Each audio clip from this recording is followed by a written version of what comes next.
લગ્ન જીવનમાં સૌથી મોટામાં મોટું અપમાન શું છે તમને કહું. જ્યારે એક જીવનસાથી બીજા જીવનસાથીને શારીરિક સંબંધ બનાવવા માટે વિનંતી કરે ને એક બીજો જીવનસાથી એને ઇનકાર કરે કે ભાઈ હું તો થાકી ગયો છે, કે થાકી ગઈ છું, મારું મૂડ નથી, આવું વારંવાર કરીને ઇનકાર કરતું હોય છે. તો આ વસ્તુ સૌથી મોટા અપમાન તરીકે લેવામાં આવતું હોય છે.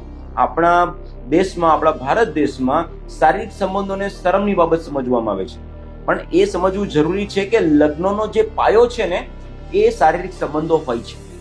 તમે વારંવાર તમારા પાર્ટનરને ઇનકાર કરો છો, વારંવાર તમે ના પાડીને એનું અપમાન કરો છો, તો આ અપમાન એક પ્રકારનું સૌથી સર્વોત્તમ, એકદમ મોટામાં મોટું અપમાન હોય ને એ ગણી શકાય છે. એના કારણે ધીમે ધીમે તમારું લગ્ન જીવન ખતમ થઈ જતું હોય છે ને એક સમય એવો પણ આવશે કે પડી ભાંગશે ને ખતમ થઈ જશે, એમાં ડિવોર્સ કરવા પડશે, તમે એને આગળ નહીં વધારી શકો. એટલે જ્યારે તમે લગ્ન જીવનમાં આવો છો ત્યારે આ વસ્તુનો સ્વીકાર કરવાનો છે કે લગ્નનો જે આધાર જે છે એ શારીરિક સંબંધો પણ હોય છે.